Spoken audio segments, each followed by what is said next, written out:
엊그제 주일 아침에 제가 누가복음 1장 앞에 있는 26절부터 38절까지 말씀을 봤습니다. 그는 이제 천사가 하나님의 보냄을 받은 가브리엘 천사가 마리아를 찾아와서 네가 처녀이지만 하나님의 능력으로 임신했다. 그리고 그 아들이 이 세상을 구원할 자이다. 하나님의 말씀은 능치 못함이 없다. 이런 말씀을 나눴습니다. 이제 마리아가 이 천사로부터 받은 말씀 사실은 엄청난 말이잖아요. 엄청난 말.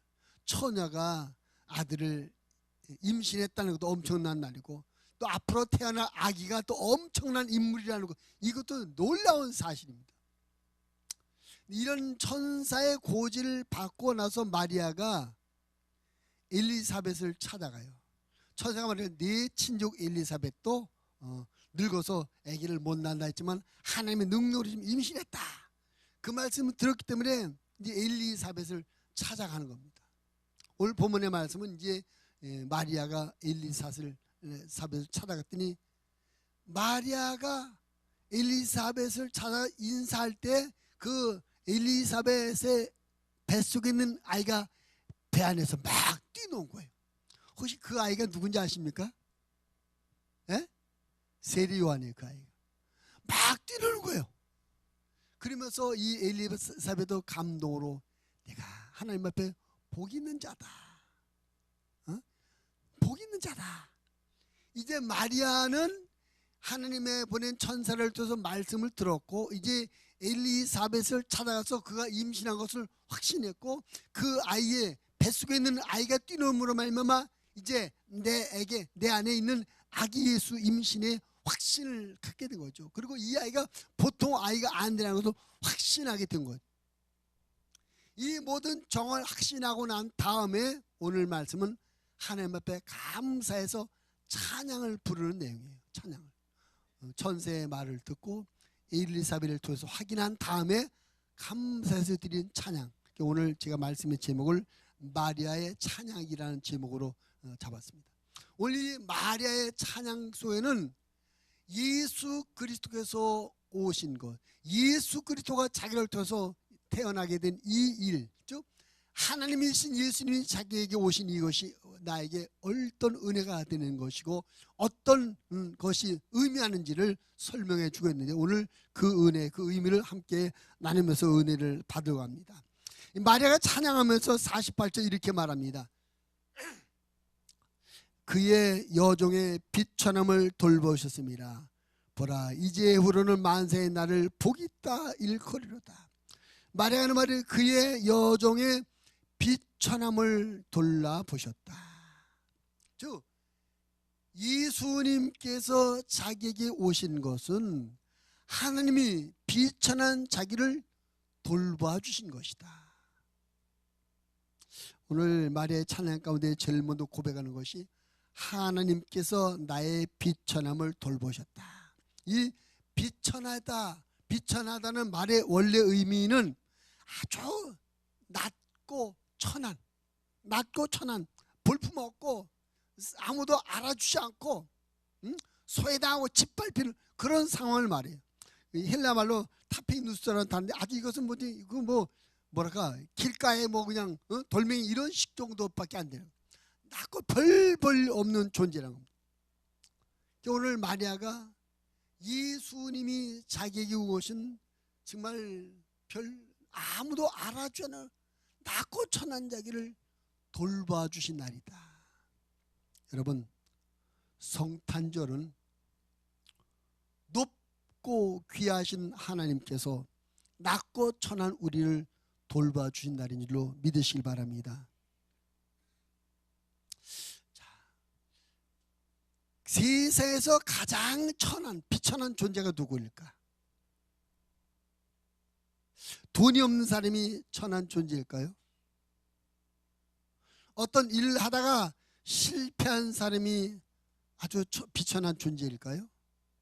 아니면 자기를 돌봐줄, 아무도 자기를 돌봐줄 사람이 없는 그런 위토리, 고독한, 외로운 그런 사람이 비천한 사람일까요? 사람마다 보는 기준에 따라서 다르게 판단할 수 있을 것입니다. 근데 여러분, 성경적으로 볼 때 가장 비천한 사람이 누굴까요? 죄로 말미암아 하나님과 원수가 되고 하나님의 저주의 대상이 되어 살다가 결국 그 죄 때문에 죽어서 그 죄 때문에 지옥에 가서 영원히 지옥의 고통을 당하게 된 그 사람들이 가장 비천한 사람이 아닐까요? 돈 없는 것보다 하나님 앞에 원수가 되고 하나님 앞에 저주의 대상이 되고 지옥에 가는 것이 더 비천한 것 아니겠습니까? 이 세상에서 자기를 돌봐줄 사람이 아무도 없는 고독한 사람보다 더 비천한 사람이 하나님의 원수요 저주의 대상이요 지옥에 가는 그런 사람이 더 비천한 사람 아니겠습니까? 성탄절은 그런 죄인들, 하나님의 원수된 우리들, 저주의 대상인 우리를, 지옥에 갈 수밖에 없는 우리들을 불쌍히 여기셔서 돌봐준 날이 성탄절인 줄로 믿습니다. 성탄절은 예수님이 오신 날이지요. 예수님이 이 세상에 오신 목적이 무엇입니까? 예수님께서 이 세상에 뭐하러 오셨습니까? 바로 죄로 말미암아 하나님과 원수가 되고 저주의 대상이 되고 지옥에 갈 수밖에 없는 우리들의 죄의 문제를 해결하기 위해서 예수님이 오신 줄로 믿습니다. 그 우리의 죄 때문에 당신의 몸을 십자가에 못 박여 물과 피를 다 쏟아가 죽으심으로 말미암아 우리의 죄값을 우리 대신 예수님이 지불하시고 우리의 죄의 멍에 비천함의 원인이 되는 죄의 멍에를 완전히 벗겨 주시기 위해서 예수님이 오신 날인 줄로 믿습니다. 그래서 우리는 이 날을 기뻐하는 거예요. 죄로 말미암아 세상에서 가장 비천한 나를 예수님이 하나님께서 돌봐주셨다. 그래서 거기서 나를 죄의 멍에를 벗겨주시고 비천한 데서 끌어올려서 존귀한 자를 만들어 주시려고 예수님이 오셨다. 그래서 우리는 이 날을 기뻐하며 감사해야 될 줄로 믿습니다. 하나님이 보신 인생들, 예수님이 오시기 전에, 예수님을 영접하기 전에 하나님이 보신 인생들은 어떤 인생입니까? 비천한 인생들이에요. 죄가 시킨 대로 살고 앞으로 하나님의 무서운 심판이 있는지도 모르고 오늘이 전부인 것처럼 교만하게 살고 허랑방탕하게 살고. 시편 기자는 이렇게 우리 인생을 설명합니다. 시편 90편 9절 10절 보면 우리의 모든 날이 주의 분노 중에 지나가며, 죄인인 인생들이 이 세상을 사는 것은 주의 분노 가운데 사는 것입니다. 주의 분노 중에 지나가며 우리의 평생이 순식간에 다하였나이다. 우리의 연수가 70여 강건하면 80이라도 그 연수의 자랑은 수고와 슬픔뿐이다.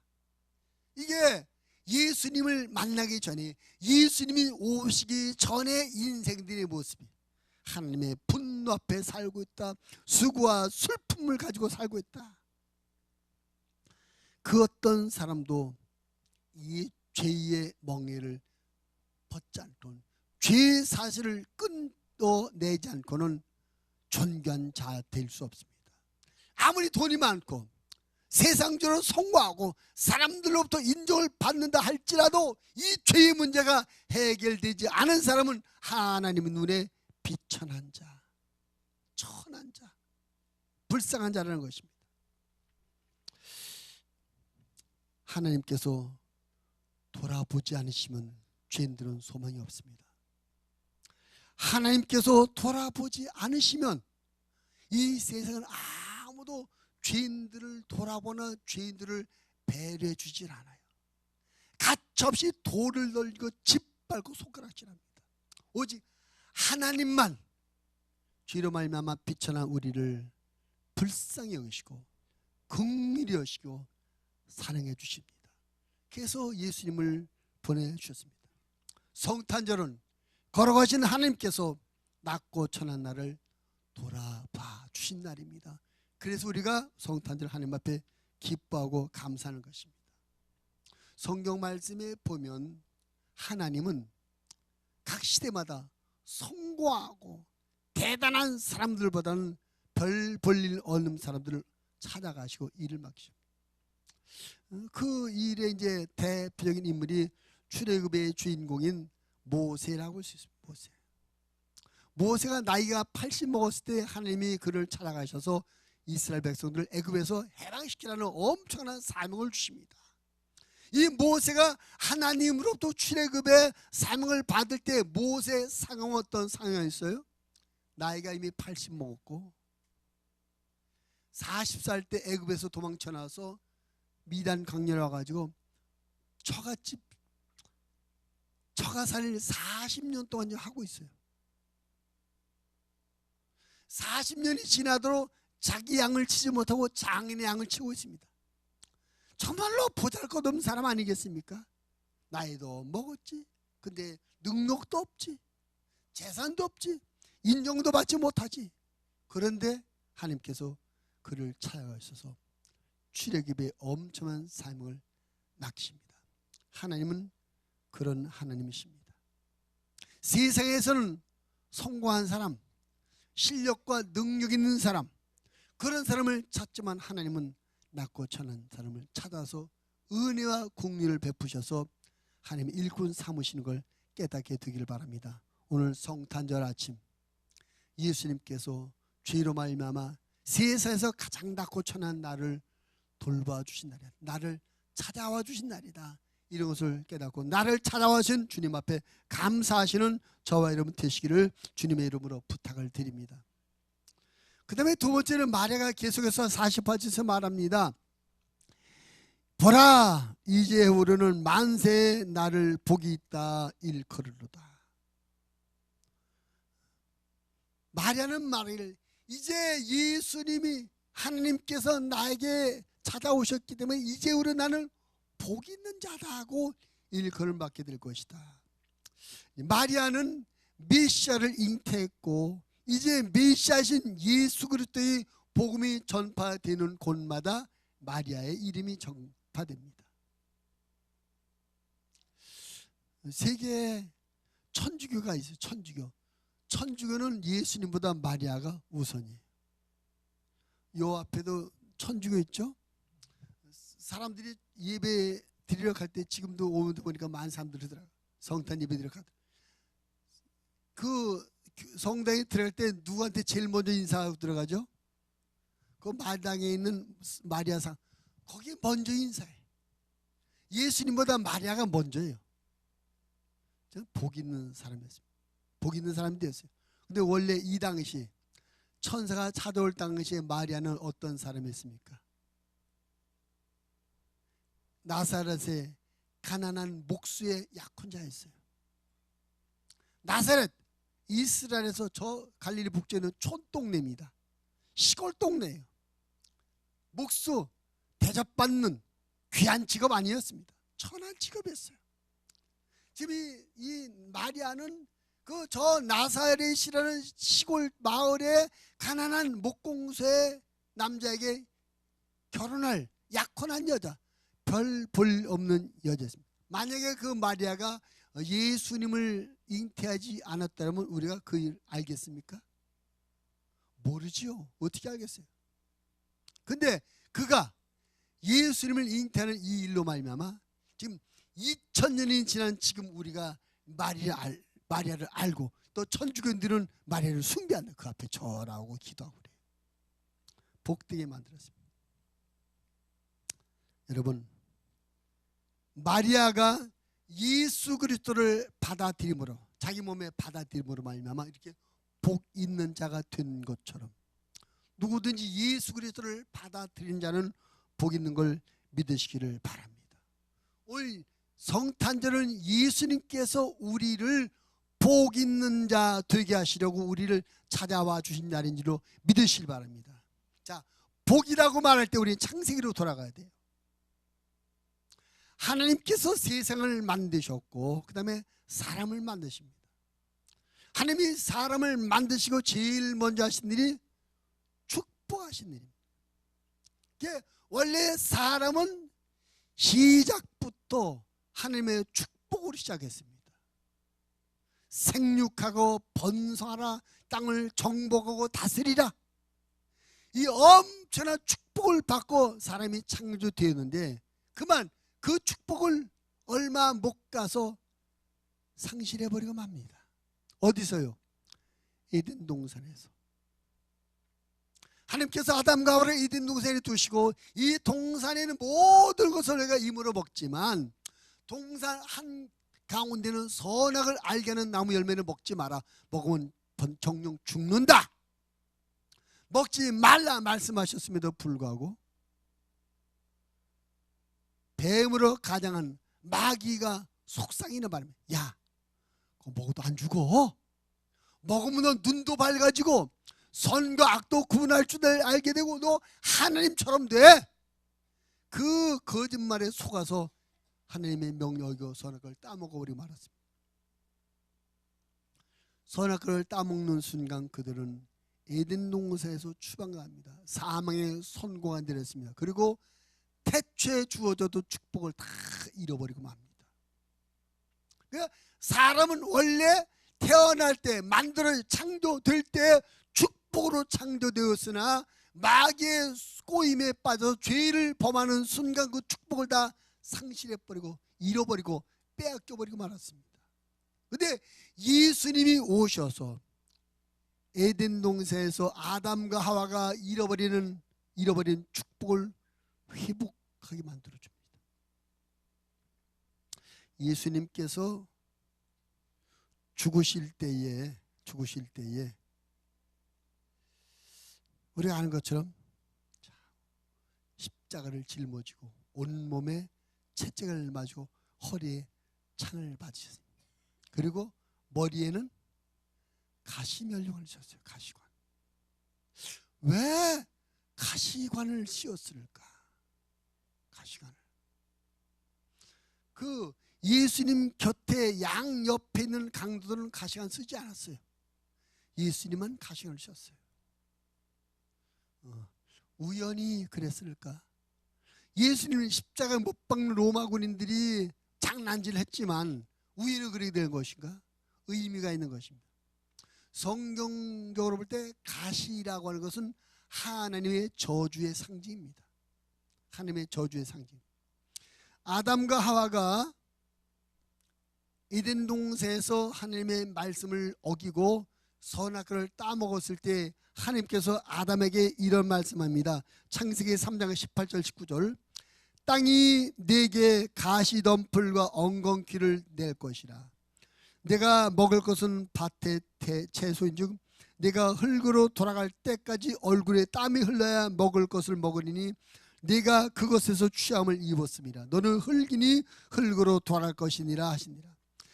가시덤불과 엉겅퀴는 하나님의 명령을 불순종한 죄인들에게 내리는 저주의 상징이었습니다. 가시. 근데 예수님께서 축복이 아닌 저주의 상징되는 가시관을 머리에 쓰셨다는 것은 나와 여러분의 저주, 축복을 잃어버리고 받게 된 이 저주를 예수님이 대신 담당하셨다는 뜻인 것입니다. 그럼 예수님께서 가시관을 쓰심으로 말미암아 하나님의 말씀에 불순종하고 태는 우리 인간들에게 내려졌던 우리의 모든 저주를 다 걷어 가셨으니 그 예수 그리스도를 영접하며 그 예수 그리스도와 함께하는 사람들에게 저주는 다 없어져 버리고 하나님의 축복이 회복된 걸 믿으시기를 바랍니다. 그래서 이 마리아가 예수님으로 말미암아 이제 이후로 나는 복이 있는다, 복이 있다 말하는 것처럼 오늘 성탄절 오신 예수님으로 말미암아 우리는 모든 저주, 아담과 하와로 말미암아 우리가 계속 내려줬던 저주는 싹 예수로 말미암아 걷어져 버리고 에덴의 타락 이전에 하나님의 축복, 복이 다시 회복되었다는 사실을 깨닫게 되시기를 바랍니다. 아멘. 예수님께서 오신 것은 가시관을 쓰시고 죽으심으로 우리의 죄와 저주를 싹 우리의 죄로 말미암아 우리의 저주를 쌓아 걷어가시고 잃어버리는 축복을 회복시켜 주려고 이 땅에 오신 걸 믿으시기를 바랍니다. 아멘. 그래서 우리는 나 자신에 대해서 그런 자부심을 가져야 됩니다. 나는 저주와 상관이 없는 자다. 나는 예수 그리스도 안에서 복 있는 자다. 아멘. 따라합시다. 나는 저주와 상관이 없는 자다. 나는 예수 그리스도 안에서 복 있는 자다. 아멘. 아멘. 옆 사람을 축복합시다. 당신은 저주와 상관이 없는 분입니다. 예수 그리스도 안에서 복 있는 분입니다.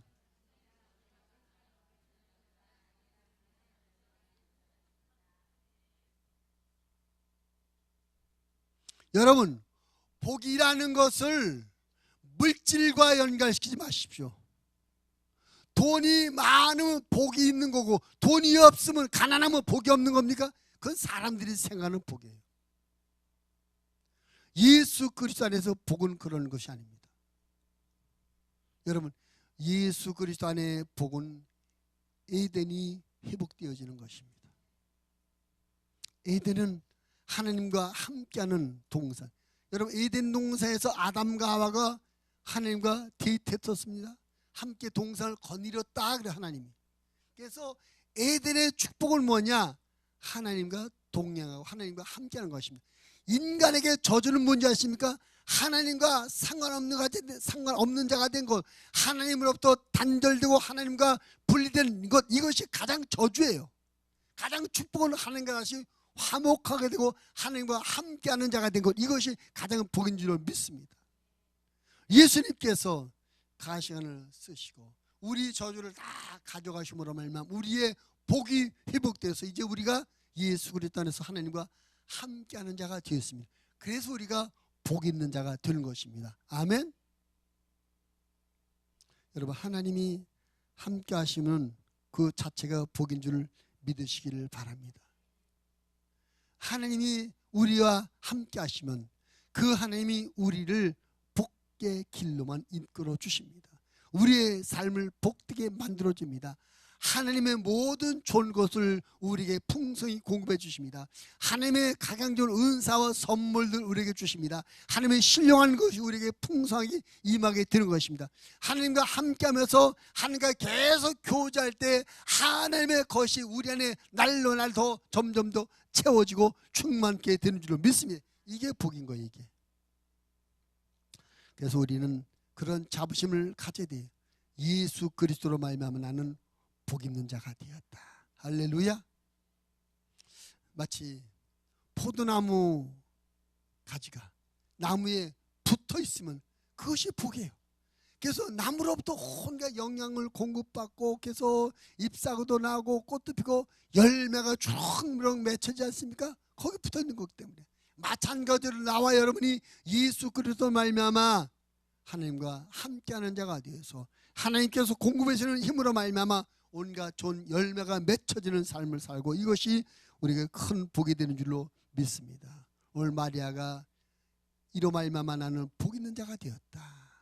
나와 여러분이 오늘 성탄절 아침에 예수 그리스도로 말미암아 저주는 다 벗겨져 버리고 복 있는 자 되어 늘 하나님과 함께하는 삶을 산 걸 감사하시기를 바랍니다. 세 번째로 이제 우리 마리아가 찬양하는 가운데 그런 마지막 부분 가서 이런 찬양을 해요. 54절 말씀에 보면 그 종 이스라엘을 도우사 긍휼히 여기시고 기억하시되 우리 조상에게 말씀하신 것과 같이 아브라함과 그 자손에게 영원히 하시리로다 하니라. 이 말씀의 의미는 하나님께서 아브라함과 그 자손에게 행하신 언약을 신실하게 이루어 주셨다고 감사하는 내용인 것입니다. 즉 하나님께서 언약을 이루어 주셨다라고 고백하는 것입니다. 성탄절은 하나님이 하신 언약이 이루어진 날인 줄로 믿으시기를 바랍니다. 하나님의 약속이 이루어진 날이에요. 어떤 약속? 예수 그리스도로 말미암아 우리가 구원받는 약속, 예수 그리스도로 말미암아 우리가 하나님의 축복을 받는다는 약속, 예수 그리스도로 말미암아 우리의 모든 잃어버렸던 것이 회복되어진다는 약속, 그 성경에 예언된 모든 예언의 약속들이 예수 그리스도로 말미암아 이루어지는 것입니다. 성경에는 수많은 약속들이 있습니다. 성경 전체가 우리를 향한 약속이죠. 그래서 예수님이 오시기의 옛날 약속을 구약이라고 말하고 예수님이 오신 이후의 약속을 신약이라고 말하는 것입니다. 구약, 신약, 옛날 약속, 새로운 약속. 성경은 한마디로 뭐다? 우리를 향한 하나님의 약속이다. 그리고 약속이 이루어진다는 것이 우리 이 모든 약속이 이루어진다는 것을 증명하는 사건이 예수님께서 이 세상에 오신 것입니다. 마리아는 예수님이 오심으로 말미암아 아브라함과 하셨던 모든 약속들 우리에게 이루어짐을 감사합니다 하고 찬양했습니다. 우리는 오늘 성탄절 아침에 예수님으로 말미암아 하나님의 모든 약속의 말씀이 이루어지는 걸 믿고 감사함으로 예수님을 받아들여야 될 줄은 믿습니다. 하나님은 우리를 번성하게 하겠다고 약속하셨습니다. 그 약속이 성취된 걸 믿으시기 바랍니다. 하나님 우리를 구원하겠다고 약속하셨습니다. 그 약속이 이루어진 걸 믿으시길 바랍니다. 하나님은 신실하신 하나님이십니다. 거짓말쟁이가 아니십니다. 사람들은 약속을 해놓고 마음에 쉽게 편해서 약속을 이루지 못해요. 또 약속하고 약속을 지켜주고 싶지만 환경과 조건과 능력이 따라주지를 못해서 약속을 이루지 못한 경우도 있습니다. 여러분 결혼할 때 결혼 전에 남편으로부터 또는 아내로부터 어떤 약속을 받으셨나요? 여보 당신 평생토록 고생 안 시키게, 손에 물 한 방울 안 묻히게, 그런 약속 받고 결혼하셨습니까? 그 약속을 지금 지켜주고 있습니까? 한 번도 속상한 일 없게 만들었기에 그런 약속 받으셨나요? 한 번도 속상한 일이 없으셨습니까? 사람들은 약속을 안 지켜요. 못 지켜요. 하나님은 신실하신 하나님이십니다. 모든 약속을 이루시는 하나님이십니다. 그래서 우리가 신앙생활할 때 내 감정 따라 하면 안 되고 내 판단 따라 하면 안 되고 내 환경 따라 하면 안 되고 우리 신앙은 철저하게 무엇 따라? 하나님의 약속의 말씀 따라하는 것입니다. 우리가 왜 기도하는 것입니까? 하나님께서 말씀하고 약속하시기를 기도하면 응답을 주겠다고 약속하셨으니까 우리가 기도하는 거예요. 우리가 예배드리는 겁니다. 우리가 예배드릴 때 하나님이 함께 하시다고 약속하셨기 때문에 예배드리는 것입니다. 우리가 왜 헌신하는 겁니까? 헌신하는 것을 하나님께서 봐주고 우리를 축복하겠다고 약속하셨기 때문에 하는 거예요. 아멘. 그래서 우리의 신앙생활의 모든 근거는 하나님의 약속의 말씀 때문에 하는 것입니다. 그래서 여러분 같은 행동을 하더라도 말씀의 근거에 사는 것이 믿음인 것이에요. 말씀에 근거하지 않고 내 생각에 이렇게 하면 좋을 것 같아, 이렇게 하면 좀 유익할 것 같아, 내 계산과 판단에 사는 것은 믿음이 아니에요. 하나님이 말씀하셨으니까 그 말씀 믿고 하는 것, 이것이 믿음인 것입니다. 아멘. 예를 들어서 기도도 내가 기도하면 응답될 것 같아, 내 생각에서 하는 것은 믿음이 기도 아니에요. 하나님의 말씀에, 성경 말씀에 기도하면 응답하겠다고 말씀하셨으니까 그것을 믿고 기도, 이것이 믿음인 것입니다. 아멘. 그래서 우리는 모든 것을 하나님의 말씀에 근거해서 거기서부터 출발해야 되는 것입니다. 왜? 하나님의 말씀이 약속이고 이 약속 때문에 하나님께서 우리에게 이루어주기 때문이에요. 그리고 우리 약속들을 이루어진다는 걸 우리에게 믿게 하시고 예수님을 우리에게 보내주신 것이죠. 오늘 예수님이 오신 것을 통해서 우리는 하나님께서는 하신 약속을 반드시 지키시는 신실한 분이라고 우리가 믿을 수가 있는 것입니다. 그래서 우리가 이런 것을 보면서 나는 신앙생활을 무엇에 근거해서, 내 경험에 근거해서 신앙생활하나, 내 감정에 근거해서 하나, 내 생활 형태에 근거해서 하나, 아니면 하나님의 말씀에 근거해서 하나. 여러분 신앙의 모든 출발점, 근거 뿌리가 하나님의 약속의 말씀이 되시기를 주님의 이름으로 부탁을 드립니다. 민수기 23장 19절 20절 말씀해 보니까 하나님은 사람이 아니시니 거짓말을 하지 않으시고 인생이 아니시니 후회가 없으시도다. 어찌 그 말씀하신 바를 행하지 않으시며 하신 말씀을 실행하지 않으시랴. 내가 축복할 것을 받았으니 그가 주신 복을 내가 돌이키지 않으리라. 여러분의 신앙이, 여러분의 믿음이 철저하게 하나님의 말씀에 근거해 생함으로 말미암아 약속을 이루시는 하나님의 축복을 경험하시는 하나님의 사람들이 되시기를 주님의 이름으로 축원을 드립니다. 오늘 마리아는 천사의 고지를 받고 엘리사벳을 찾아가서 확인했습니다. 그리고 천사를 통해서 말씀이 그들이 될 걸 믿었기에 그 은혜가 너무나 커서 감격해서 오늘 하나님 앞에 찬양을 부르고 있습니다. 마리아가 이 부른 찬양 안에는 하나님께서 자기에게 예수 그리스도를 보내는 것이 어떤 의미인지를 고백하고 있습니다. 비천한 나를 돌봐주셨다. 예수님은 죄로 말미암아 세상에서 가장 비천한 우리를 돌봐주신 날, 이날이 성탄절인 줄로 믿습니다. 마리아는 구복합니다. 하나님이 나를 복되게 만들어 주셨다. 예수님 오심으로 말미암아 에덴 동산에서 아담과 하와가 불순종함으로 말미암아 내렸던 저주가 다 가셔지고 축복이 회복되어 하나님과 함께하는 삶을 살게 되었다. 이것이 성탄절입니다. 그리고 성탄절은 예수님이 오심으로 말미암아 하나님의 약속은 반드시 이루어진다는 증명을 한 날입니다. 우리는 다시 한번 하나님의 언약의 말씀을 붙잡고 신앙생활해서 하나님의 말씀이 이루어지는 축복과 능력이 풍성한 이런 삶을 사는 우리 모두가 되시고, 오늘 이 일을 위해서 오신 예수님을 믿음으로 받아들이고 기쁨으로 축복하시는 하나님의 사람들이 되시기를 주님의 이름으로 부탁을 드립니다.